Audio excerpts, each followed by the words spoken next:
నాకు ఈ అవకాశం ఇచ్చినందుకు ధన్యవాదాలు.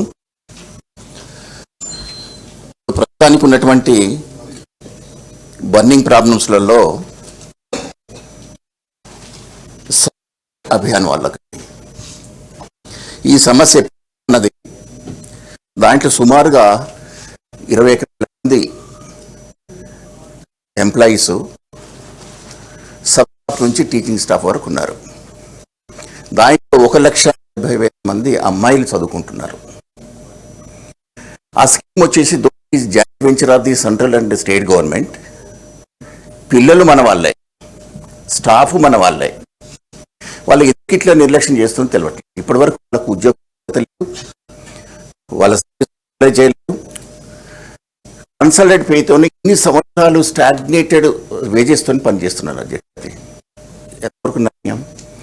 ఒక చెప్పాలంటే ప్రభుత్వం సెంట్రల్ గవర్నమెంట్ కావచ్చు, స్టేట్ గవర్నమెంట్ కావచ్చు, వాళ్ళని వెట్టి చాకరీ చేయిస్తున్నారు. అధ్యక్ష, ఈ సమస్యను పరిష్కారం చేస్తామని గౌరవ ముఖ్యమంత్రి గారు in connection of the campaign ఎన్నో సభలు చెప్పారు.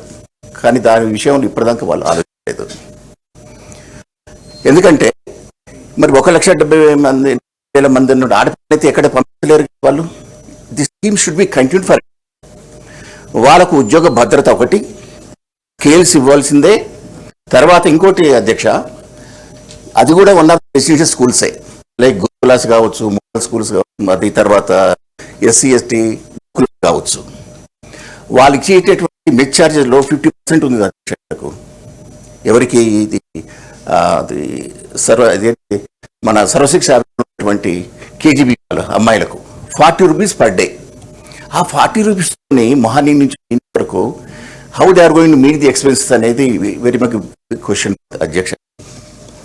ఇంకోటి అధ్యక్ష, ఎంప్లాయీస్కు సరే ఇన్నేళ్ళకెళ్ళి పెండింగ్ ఉన్నటువంటి ట్రాన్స్ఫర్స్, ప్రమోషన్స్ అన్ని సక్సెస్ఫుల్ చేస్తున్నారు. We are grateful to the government. Coming to the sufferers of 317, దాంట్లో సబ్ కమిటీ క్యాబినెట్ది ఆ రిజల్ట్ రావాలి. తర్వాత ఇంకొకటి స్పౌస్ నాన్ స్పౌస్ కేసెస్ కూడా ఉన్నాయి. ఎట్లా కేసు ఉంది కాబట్టి కొత్త వాళ్ళకి ఎక్కడ ఉంటే అక్కడ పోతారు. కానీ ఇన్ సర్వీస్ క్యాండిడేట్స్ మాత్రము డెఫినెట్గా దెబ్బతినకుండా వాళ్ళకు ఉన్నటువంటి వ్యక్తిలో వాళ్ళకు మొదలు నింపేస్తే they will very great to government. ఇప్పుడు అధ్యక్ష, మొన్న ఆర్థిక మంత్రి గారు ఉన్నప్పుడే నేను మాట్లాడినప్పుడు నేను అడిగిన ఏది జవాబు చెప్పకుండా ఏదో చెప్పినారు. అది ఏంటంటే విద్యారంగానికి ప్రాధాన్యత అని అడిగాను నేను. 21,000 బడ్జెట్ కేటాయించారు. దాంట్లో సుమారుగా 18,000 కోట్లు జీతభత్యాలకే పోతాయి.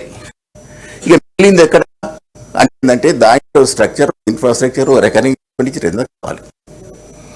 దాంతో ఏ విధంగా సాధ్యమవుతుందనేది మంత్రి గారికి వెళ్ళి నాకు జవాబు రాలేదు. For example, I want to quote one example. ఇప్పుడు విద్యకే పూర్ పీపుల్ కావచ్చు, లోవర్ మిడిల్ క్లాస్ కూడా వాళ్ళ మేజర్ రన్నింగ్ విద్య, దానికి మించినటువంటి సంక్షేమం వేరే ఎక్కడ లేదు. దాన్ని నెగ్లెక్ట్ చేసుకుంటూ ఎక్కడెక్కడో ఆ ఫండ్స్ పంప్ చేస్తున్నారు. ఫర్ ఎగ్జాంపుల్, ఇప్పుడు టీచర్స్ ఉన్నారు, డిఎస్సీలు కూడా 1,000 మంది ఎక్టివ్ అవుతున్నారు. పోస్టులు చేస్తున్నాం కానీ executive duties proper structure, infrastructure లేదు అధ్యక్ష. స్ట్రెంత్ ఉన్న దగ్గర క్లాస్ రూమ్ లేవు. అంటే కనీసము వాళ్ళ కాంపౌండ్ వాళ్ళు కానీ, వాష్రూమ్స్ కానీ, తర్వాత లైబ్రరీ లేదు. దాని సందర్భంగా ఏం చేశారంటే మన ఊరికి మన బడి కార్యక్రమం పెట్టుకున్నారు అధ్యక్షుడికి గత ప్రభుత్వం.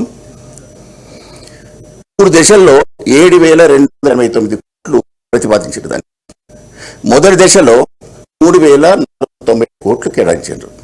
కానీ దాంట్లో ఖర్చు పెట్టి మాత్రం 9 కోట్లు. అన్నీ కూడా మధ్యలో ఆగిపోయినాయి. మరి ఆ మన ఊరి బడితో పర్పస్ ఏంటంటే స్ట్రక్చర్, ఇన్ఫ్రాస్ట్రక్చర్. మరి ఈ ప్రభుత్వం వచ్చేసి అవి లేకుండానే స్కూల్ నడిపిద్దాం అనుకుంటున్నారా? ప్రశ్నార్థకమైంది. దీని గురించి అది మంత్రి గారు నోట్ చేసుకొని నాకు క్లారిఫికేషన్ కావాలి. ఇంకోటి ఏంటంటే ప్రజాధనాన్ని ఖర్చు పెట్టేసేసి సైన్స్ ల్యాబ్ అంటారు, ప్రాపరు ఎక్విప్మెంట్ ఉండదు. అంటారు, లైబ్రరీని పోస్ట్ ఉండదు చాలా స్కూళ్ళల్లో. అంటారు కంప్యూటర్ ఇన్స్ట్రక్టర్ ఉంటారు. కంప్యూటర్స్ స్ట్రక్ పోతే కానీ రిపేర్ చేసేందుకు అదేంటి ఎవరైనా సిస్టమ్ అడ్మినిస్ట్రేటర్ కూడా ఉంటారు అక్కడ, ఎవరు బాగు చేయించాలి. డిజిటల్ క్లాస్ రూమ్స్ అంటారు, అవన్నీ స్ట్రక్ అయినాయి. ఇవన్నీ కూడా లేకుండా గవర్నమెంట్ స్కూల్లో ఎన్రోల్మెంట్ ఎట్లా పెరుగుతుంది? 2 years బ్యాక్ వచ్చేసి ఏంటంటే మొదలు 50-50 ఉంటే ఫోన్ ఏమవుతుందంటే ఎన్రోల్మెంట్ వచ్చేసి గవర్నమెంట్ సెక్టర్లో తగ్గుతుంది, ప్రైవేట్ సెక్టర్లో పెరుగుతుంది. లాస్ట్ అకాడమిక్ ఎన్రోల్మెంట్ స్కూల్లోనే 7 lakhs more in the private sector. ఇక ఈ అకాడమిక్ ఇయర్ 24-25 ఎక్కడ తెలియదు. అది ఇవి వీటన్నిటికీ ఒకటి ఆన్సర్ ఏంటంటే they have to give the most priority to the education. ఇంకోటి అధ్యక్ష, ఫీజు రియంబర్స్మెంట్ ఏదైతే ఉందో వాళ్ళే చెప్పారు 6,000 కోట్లు బకాయిలని. కానీ బడ్జెట్ ప్రసంగంలో కానీ టెక్స్ట్లో కానీ ఈజ్ సైలెంట్, ఎక్కడ మెన్షన్ చేయలేదు. మొన్న అడిగితే మంత్రి గారి జవాబు దీనికి. ఇవన్నీ కూడా సమస్యలు ఉన్నాయి కాబట్టి ప్రభుత్వ దృష్టికి మీ ద్వారా తీసుకుపోతుంది. Thank you very much. Honourable minister. అధ్యక్ష.